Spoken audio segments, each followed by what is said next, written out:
Hello friends. Hopefully आप सभी लोग अच्छे होंगे। सो जहाँ पे लास्ट वीडियो में हमने फिनिश किया था वहीं से मैं स्टार्ट करूँगा। सो डिस्कस क्या करना है हमें, रूट्स। नेक्स्ट जो टॉपिक होगी, roots of a complex of a complex number. ठीक है, roots of a complex number. ठीक है, चलिए। बट यहाँ पे करने से पहले मैं यहाँ पे थोड़ा सा आपको बताऊं, वो लास्ट वीडियो में कर्सर रिकॉर्ड नहीं हो पा रहा था। तो और मेरे ख्याल से मैंने जो है दोनों को एंटी क्लॉक बोल दिया था। आप अगर ध्यान दें तो ब्लू जो था ना, मैं ब्लू को देखिए मैं ऐसे लिया था, तो ब्लू वाला एंटी क्लॉक था। और रेड को मैंने ऐसे लिया था। तो ब्लू जो यहाँ पे मैं बता रहा था एंटी क्लॉकवाइज, और रेड जो था वो क्लॉकवाइज। उसको करेक्ट कर लीजिएगा, कर्सर रिकॉर्ड भी नहीं हो रहा था। चलिए, एनीवेज अब यहाँ पे मैं आता हूं। जो roots of a complex number, इस कॉन्सेप्ट को हमें डिस्कस करना है, बहुत अच्छे से समझने की कोशिश करते हैं। अब इसका एप्लीकेशन जो है, ये जो आपने किया था फार्मूला जो है ना ऊपर वाला, ये वाला, इसी फार्मूले का जो है मेरा यूज होगा। ठीक है ना, इस फार्मूले का अ, या रिजल्ट का यूज होगा यहाँ पे। तो देखिए, किसी भी कॉम्प्लेक्स नंबर का nth रूट अगर आपको निकालना है ना, ठीक है ना, nth रूट।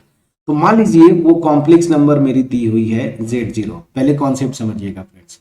मान लीजिए वो कॉम्प्लेक्स नंबर मेरी दी हुई है Z0। इस कॉम्प्लेक्स नंबर का मुझे रूट निकालना है, ठीक है ना, nth रूट इनफैक्ट निकालना है। तो मैं मान लूंगा कि इसका जो nth रूट है वो है क्या, Z। ठीक है ना, मतलब मैं बोलना ये चाहता हूं, देखिए ये जो कॉम्प्लेक्स नंबर गिवन है Z0, इसका nth रूट जो है वो क्या है, Z है। ठीक है ना। अब देखिए, जो निकालने का तरीका होता है nth रूट्स ऐसे ही। तो दो, इसको मैं लिख सकता हूं Z⁴n, this is equal to Z0। अब यही से पूरा कॉन्सेप्ट जो है आपका शुरू होता है। ये कॉम्प्लेक्स नंबर दी हुई होगी जिसका nth रूट निकालना है, तो बस ये इक्वेशन बनाइए और इसी इक्वेशन को आपको सॉल्व कर लेना है। यहां से z की जो भी वैल्यूज आएंगी, ऑब्वियस ही बात है, यहाँ पे n रूट्स होंगे। ठीक है ना। अब चलिए, तो कॉन्सेप्ट क्या है कि अगर ये जो कॉम्प्लेक्स नंबर मेरी Z0 दी हुई है, तो इसका एक्सपोनेंशियल फॉर्म या पोलर फॉर्म अगर मैं बोलूं तो R0e⁻I आप एज्यूम कर लीजिए कि ये कॉम्प्लेक्स नंबर ये है। और यहाँ पे ये जो Z, मैं क्या बोल रहा हूं, ये वेरिएबल है ना, इसी को तो निकालना है। ये गिवन होगा, ये फिक्स्ड होगा नंबर, लेकिन इसका ये Z निकालना है। तो Z यहाँ पे वेरिएबल, तो Z को मैं एज्यूम कर लूं x+iy, तो मतलब इसको मैं एज्यूम कर लेता हूं Re⁻I। हमें यही Z निकालनी है ना, तो अभी सी बात है n रूट्स होंगे तो Z की n वैल्यूज आएंगी। अब बस प्रोसेस पे मैं आ जाता हूं। सो मुझे क्या निकालना है, ये कॉम्प्लेक्स नंबर Z0 दी हुई है, ठीक है ना, इसका nth रूट निकालना है। मैंने मान लिया nth रूट Z है, यहां से ये इक्वेशन बना। अब मुझे इसी को सॉल्व करना है। तो ये जो एक्सपोनेंशियल फॉर्म्स हैं इन दोनों कॉम्प्लेक्स नंबर्स का, वो यहाँ पे रखेंगे। तो जब आप रखेंगे तो मैं स्टार्ट करता हूं fresh, Z⁴n, this is equal to Z0। अब यहां से देखिए, मैं ये जो एक्सपोनेंशियल फॉर्म्स है ये मैं रखूंगा, तो Re⁻I और इसके पावर n, और this is equal to Z0 मेरा क्या है, R0e⁻I⁻0। ठीक है ना। अब ध्यान दीजिए, इस वाले को ये फार्मूले से आप लगाएंगे तो क्या आएगा, R⁻n⁻I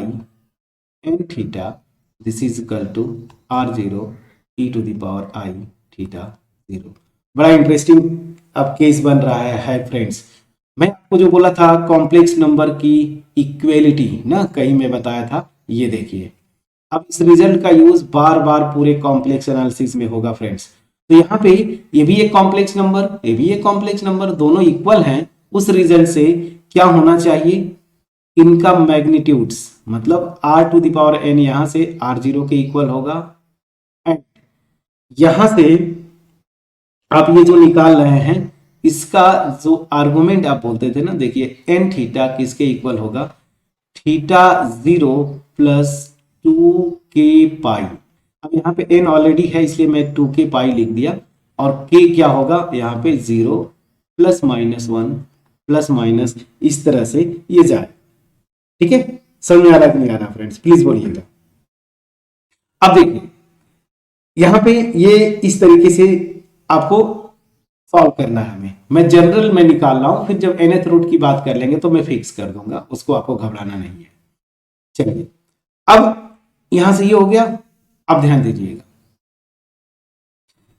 तो जो रिजल्ट्स मुझे यहां पे पता चल रही हैं वो यहां से क्या होगा, ये तो रियल नंबर्स है ना r और r0, तो यहां से r को मैं लिख सकता हूं r0 के पावर 1/n।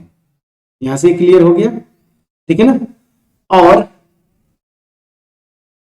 अब यहां से थीटा में क्या रिलेशन आ जाएगा, एंड यहां से जो थीटा आएगा वो थीटा मेरा क्या हो जाएगा, ध्यान दीजिएगा, theta 0 plus 2k pi upon क्या हो जाएगा n। ठीक है ना, इसी को थोड़ा सिंप्लीफाई कर दीजिए, theta 0/n plus 2k pi by n, और यहां से k equal to 0 plus minus 1 plus minus 2 dot dot. ठीक है, अब समझिएगा, अगर मुझे nth रूट, ये तो n कुछ भी हो सकता है ना, तो मैं फाइनाइट लेके चलता हूं, ठीक है ना। तो यहां से अगर आप देखेंगे, ठीक है ना, तो मेरी कॉम्प्लेक्स नंबर z, ध्यान दीजिएगा, ये कॉम्प्लेक्स नंबर z जो है यही तो निकालना था। तो अल्टीमेट r0 मुझे पता था, थीटा 0 पता था, मुझे z निकालना था, तो r की वैल्यू मैंने निकाल ली और थीटा की वैल्यू निकाल ली। तो यहां से जो मेरा nth रूट होगा z ना, z इक्वल टू, यहां पे r की वैल्यू रखेंगे आप, तो ये क्या आ जाएगा, r0 to the power 1/n। ठीक है, और यहां पे e टू द पावर, ध्यान दीजिए, i, ठीक, और यहां पे जो मैंने ये लिखा है इसी को आप लिख दीजिए, theta 0 plus 2k pi by n। ठीक है ना। अब यहां पे n मैंने जनरल लिखा था, लेकिन nth रूट आपको निकालना है ना, तो n इक्वल टू आप क्या रखिए, बस सिंपली 0 1 2 से लेके n-1 तक, ये आप याद रखिएगा। ठीक है ना, ये आप याद रखिएगा, ठीक है ना। तो आप देखेंगे ना कि ये मैं ऐसा क्यों लिख रहा हूं, क्योंकि आप देखेंगे इतने ही n इक्वल टू 0 के लिए z की जो वैल्यू आएगी, 1 के लिए जो आएगा, n-1 के लिए जो आएगा, वही डिस्टिंक्ट होते हैं, बाकी सब रिपीट कर जाते हैं। ये बड़ा इंटरेस्टिंग केस है, ठीक है ना। मैं क्या बोल रहा हूं कि जनरल सोल्यूशन हमने निकाला, लेकिन n डिस्टिंक्ट रूट्स आपको निकालना है ना, मतलब nth रूट इस नंबर का, तो आप n को 0 1 2 से लेके n-1 तक ही रखेंगे। इसके आगे अगर कुछ भी नंबर आप रखेंगे ना, ये जो k की वैल्यूज मैं बोल रहा हूं, हा एक मिनट फ्रेंड्स, एक मिनट k की वैल्यू, तो आप सोच रहे होंगे कि सर ने k लिखा है यहाँ पे, n कैसे करें। ठीक है, चलिए k, तो k की वैल्यू 0 1 2 से लेके n-1 तक रखेंगे तो ये डिस्टिंक्ट रूट्स आएंगे, और इसके अलावा फिर आप कोई और k की वैल्यूज रखते जाएंगे ना, सब के सब इन्हीं में से, ये जो n-1 डिस्टिंक्ट रूट्स है ना, इन्हीं में से रिपीट करेंगे। तो आपको ये मेन कॉन्सेप्ट जो है, पहली चीज कि जो nth रूट ऑफ यूनिटी आपने nth रूट्स आपने किसका निकाला, किसी भी कॉम्प्लेक्स नंबर z0 का, तो उसके लिए जो फार्मूला बना वो ये बना। आपको कैसे निकालना है मैंने पूरा डिराइव किया, शायद में भी आप ये याद करके रखे हों, लेकिन इसको आपको समझ के करना है। कॉन्सेप्ट ये नहीं है फ्रेंड्स, कॉन्सेप्ट यहां पे ये है, हमें नेट गेट के जो क्वेश्चंस करने हैं, कॉन्सेप्ट ये है। ठीक है, मैंने गेट का क्वेश्चन भी कॉम्प्लेक्स का एक किया था, इस तरह से आप देखेंगे, मैंने अपलोड भी किया था, गेट 2022 का क्वेश्चन था, आप उसको देखेंगे, इस तरह से ही रूट्स मैंने सर्कल पे बना के रखा था।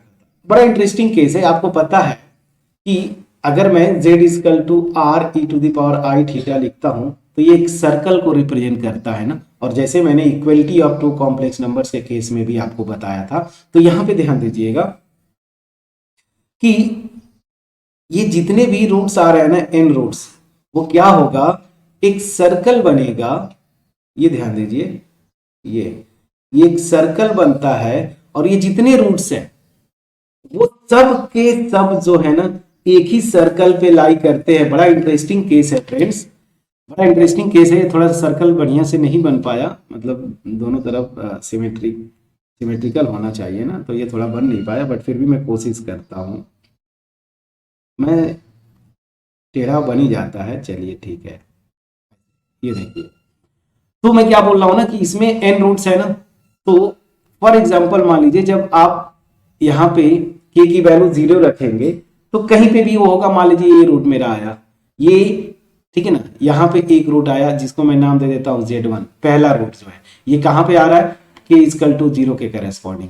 फिर उसी तरीके से आप फॉर एग्जाम्पल, आप मे बी ऐसा नहीं बोल रहा हूं कि यही पे आएगा, लेकिन के इक्वल टू 1 के करेस्पॉन्डिंग ये मान लीजिए मेरा आ गया, ये हो गया Z2।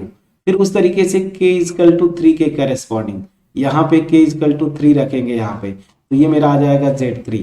और इस तरह से आप करते जाएंगे, मैं डॉट डॉट कर देता हूँ, डॉट डॉट डॉट डॉट ऐसे। और ये मान लीजिए Zn-1 है, ये किसके करेस्पॉन्डिंग है, के इक्वल टू n-1 के करेस्पॉन्डिंग। अब ये ऐसे लिखूं तो ज्यादा अच्छा है, Z0 तो नहीं लिख सकता, n रूट्स आएंगे ना, के इक्वल टू 0 के करेस्पॉन्डिंग 1 लिख दिया, चलिए n-1 के करेस्पॉन्डिंग Zn लिख देता हूं, n रूट्स आएंगे तो ये हो गया n रूट्स, ठीक है ना। सो आप देखिए क्या बड़ा इंटरेस्टिंग केस बनता है, क्या ये जितने रूट्स आते हैं ना इस कॉम्प्लेक्स नंबर का, वो सब के सब इस सर्कल पे लाई करेंगे, और इस सर्कल की रेडियस क्या होगी, देखिए यही वाली रेडियस, ये चीज याद रखिए, यही वाली रेडियस होती है। तो इस सर्कल की जो रेडियस होती है फ्रेंड्स, बड़ा इंटरेस्टिंग है, जिसपे ये सारे के सारे रूट्स लाई करते हैं, तो इस सर्कल की जो रेडियस होगी ये ना, वो एग्जैक्टली ये होती है, ये है क्या, 0 2 to the power 1/n। इस सर्कल की रेडियस यही होगी, और इसी सर्कल पे सारे के सारे ये रूट्स जो है ना, n रूट्स, वो लाई करते हैं, पहली चीज। और दूसरा सबसे इंपॉर्टेंट क्या है, कोई भी दो जो रूट्स है ना वो इक्वी स्पेस्ड होते हैं थीटा के टर्म में। तो आपको यहां बताऊं, थीटा इक्वल टू, यहां से देखिए ये क्या है, 2π/n। ये मतलब कोई भी दो रूट्स के बीच का अगर आप ऐसे एंगल निकालेंगे ना, तो वो क्या होगा, 2π/n। इतने ही एंगल का हर एक के बीच में इक्वली स्पेस्ड होते हैं, और हर एक के बीच का एंगल इतना ही आएगा, 2π/n। ये बड़ा इंटरेस्टिंग रिजल्ट है, इसको आप बड़ा आराम से समझे फ्रेंड्स, समझा पाया मैं। तो ये कॉन्सेप्ट था जो मुझे आपके साथ शेयर करना है। ओके, चलिए अब मैं एक एग्जांपल ले लूं, वीडियो की लेंथ मेरे ख्याल से ठीक है, बहुत बड़ी तो नहीं हुई होगी, फिर ठीक है, एक एग्जांपल लेके मैं ये चीज को प्रैक्टिकली वेरीफाई करता हूं। चलिए मैं एक एग्जांपल लेता हूं, हमने क्या सीखा, पहली चीज हमने क्या सीखा, चलिए एग्जांपल नेक्स्ट उसमें ले लेंगे वीडियो में, कोई दिक्कत नहीं, पहले इसको कॉन्सेप्चुअली समझिए क्या क्या सीखा। अगर कोई भी कॉम्प्लेक्स नंबर दी हुई है, उसका nth रूट निकालना है, तो पहले कॉम्प्लेक्स नंबर दी होगी, उसको आप क्या करिए, इस फॉर्म में लिख लीजिए। यहां से लिखने के बाद आप मान लीजिए उसका जो nth रूट है वो z है, ये तो यहां से इक्वेशन बनता है, ये z को मान लीजिए इस फॉर्म में है, r e⁻⁻i थीटा। आप ये सॉल्व करते हैं तो ये रिलेशन, अगर इसको याद कर पाए तो ठीक है, अदरवाइज आप कॉन्सेप्ट बना के रखिए, तुरंत आप निकाल लेते हैं। तो यहां से जो z आएगी, r की वैल्यू निकाल लिया r0 के टर्म में, थीटा की वैल्यू निकाल लिया थीटा0 के टर्म में। और आपको पता है k इक्वल टू 0 से लेके n-1 तक आप वेरी करिएगा, तो यहाँ पे n डिस्टिंक्ट रूट्स मिलते हैं। हमने जनरल सोल्यूशन ये लिखा था, तो यहां से और कोई वैल्यू भी देंगे, n दीजिए, n+1 दीजिए, -1 दीजिए, -2 दीजिए, इन्हीं n-1 रूट्स में से वो रिपीट करना शुरू होते हैं, मतलब डिस्टिंक्ट रूट्स जो होते हैं यही n आएंगे, k इक्वल टू 0 से लेके n-1 तक। सबसे इंपॉर्टेंट जो कॉन्सेप्ट यहाँ पे आता है निकल के, वो कॉन्सेप्ट ये आता है कि ये जितने भी रूट्स होंगे वो एक ही सर्कल पे लाई करेंगे, जिसका रेडियस जो होगी ना वो यही होगा, r0 2 to the power 1/n। और ये सारे के सारे रूट्स इक्वली स्पेस्ड होते हैं इन टर्म्स ऑफ एंगल्स। मैं बोल रहा हूं ना, इनके बीच का हर एक, कोई भी दो आप रूट लेंगे ना, कॉन्जिक्यूटिव दो आप nth रूट्स लीजिए, उनके बीच का एंगल आप देखेंगे ना, वो क्या होता है, 2π/n। ये चीज आपको याद रखना है, क्लियर। चलिए तो एक एग्जांपल कर लेते हैं वीडियो की लेंथ की अगर मैं बात बोलूं तो अब पता नहीं, मैंने तो टाइम चेक नहीं किया, बट वीडियो की लेंथ अगर बड़ी हो जाएगी तो थोड़ा सा बोरिंग हो जाता, बट फिर भी मैं कोशिश करता हूं, चलिए एक्सप्लेन करने की, या नेक्स्ट वीडियो में करेंगे फ्रेंड्स, ठीक है, नेक्स्ट वीडियो में करेंगे। अभी फिलहाल इस कॉन्सेप्ट पे आप फोकस करिए, प्रैक्टिस करिए। चलिए मिलते हैं नेक्स्ट वीडियो में, तब तक अपना ख्याल रखें, पढ़ाई करते रहें। Thank you so much friends.